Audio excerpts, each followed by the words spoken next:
So we have 2 weeks to go until NXT Takeover 2 airs live on the WWE Network on September the 11th for 2 whole hours. And I must admit, I've got to the point now where I am quite excited for the show. I'm not usually very excited for pay-per-view specials like this on the WWE Network, but whenever it comes to NXT, I am always guaranteed to have my investment levels very high in there. And the match card has actually come out pretty good, and I think this show went a hell of a long way to giving us some more build towards that show and some more finality as to what the card exactly will be. And I thought this show, as a tool to build up to that show, was a very good one at that. If you have any comments on the show, please let me know down in the comment section below.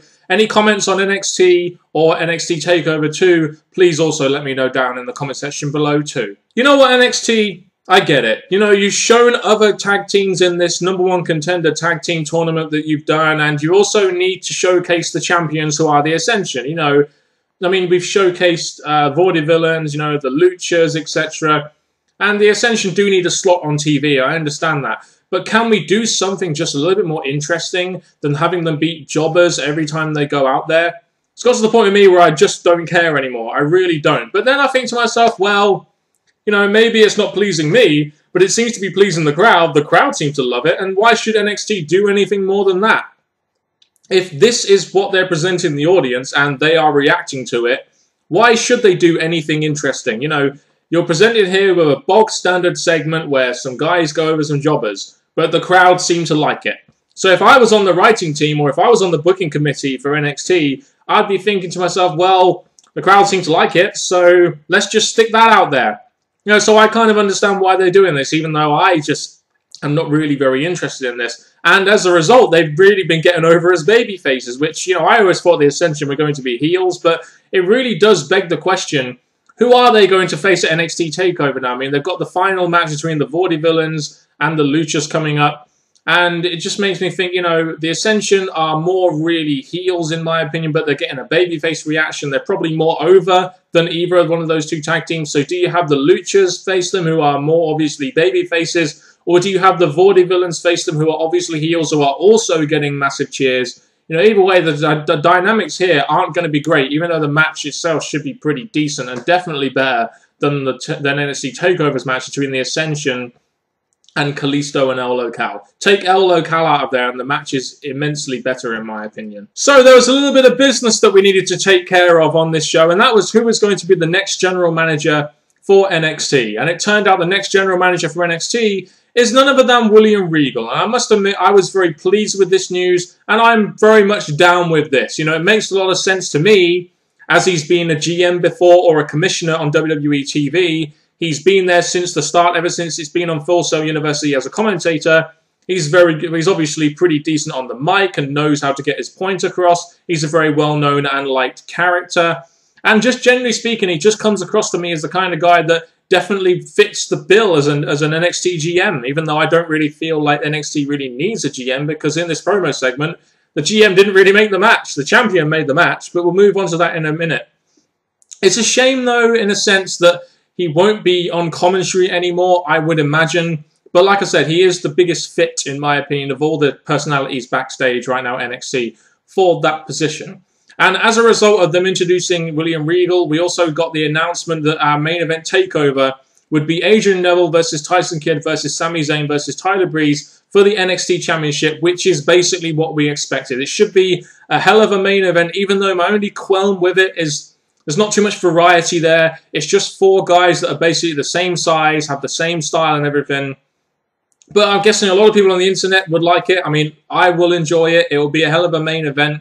And basically here, we got what I would call like a typical Raw opening promo segment where you have all 4 guys come out of a mic, one after the other, blah, blah, blah. And usually I would scoff at this and say, well, this is terrible, typical WWE promo segment. But on NXT, where it's a very wrestling-heavy show, a promo segment like this, in my opinion, is a massive change of pace, because it's just, even though it may be very generic on WWE TV, it's not very generic on NXT TV, which is why I enjoyed this opening promo segment, excuse me.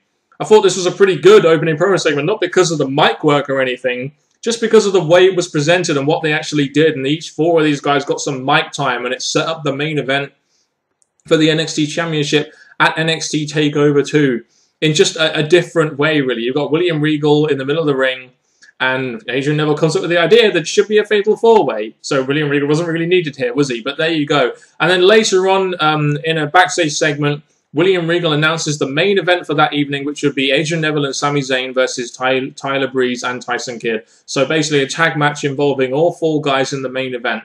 And the show itself was very much focused in two big segments around the main event, which is exactly how it should be. More on that later, but I did enjoy this opening promo segment. For anything else, really, that it just felt like something different on an NXT show, which is generally very wrestling-heavy related. So we got Sasha Banks versus Bayley on this week's edition of NXT. Bayley won this actually much quicker than she won the #1 contendership match. So Charlotte got a win last week against Becky Lynch, and now Bayley gets a win this week over Sasha Banks. They're both getting built up in rather simple ways, and I was sitting there thinking, well, is that really all they're going to do?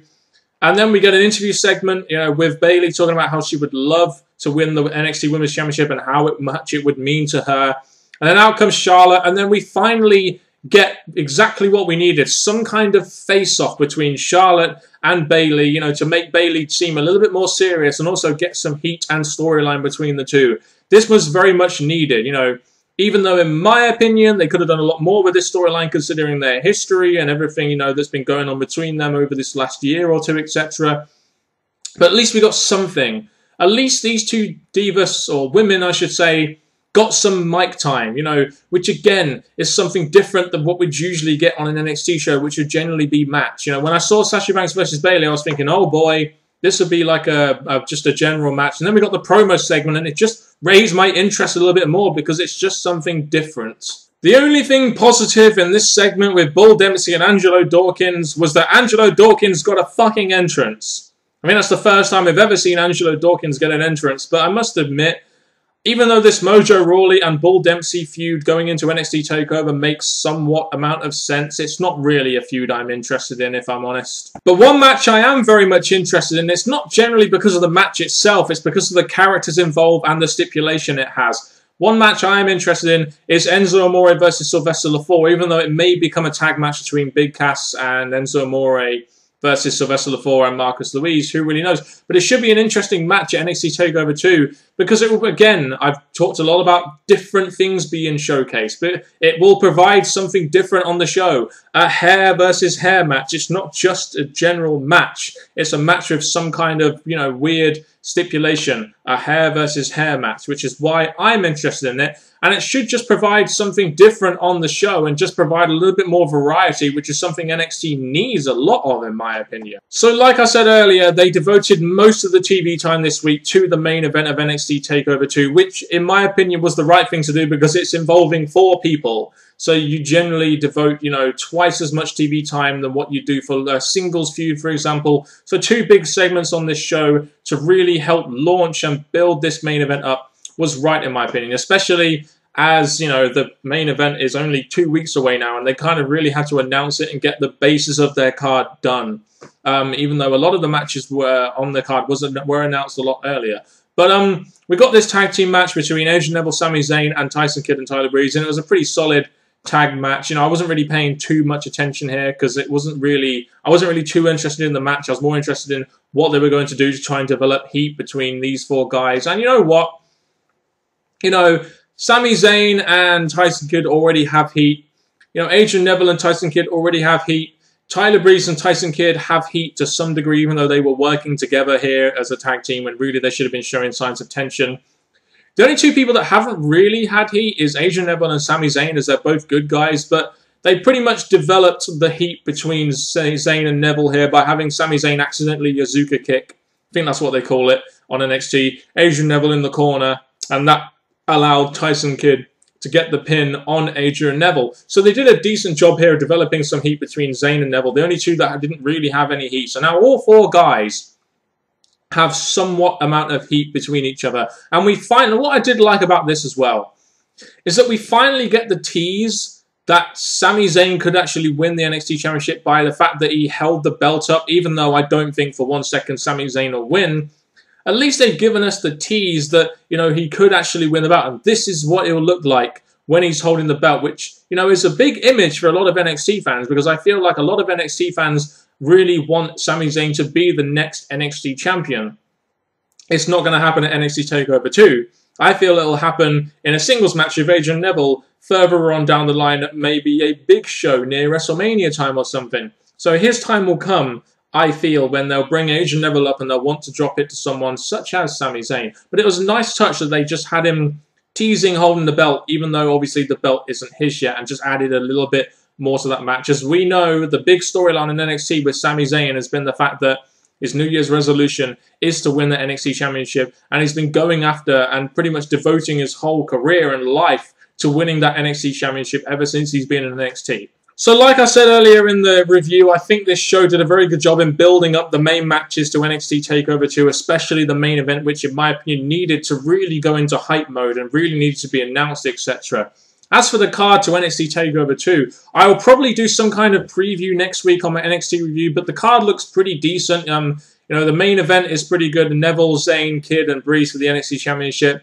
I'm not really interested in Bull Dempsey versus Mojo Rawley, but it'll be more time filler, really. Enzo Amore and Sylvester Levine in a hair versus hair match is something different that interests me. Charlotte and Bayley for the NXT Women's Championship should be a good match, even though I felt they could have added a little bit more story to it, in my opinion.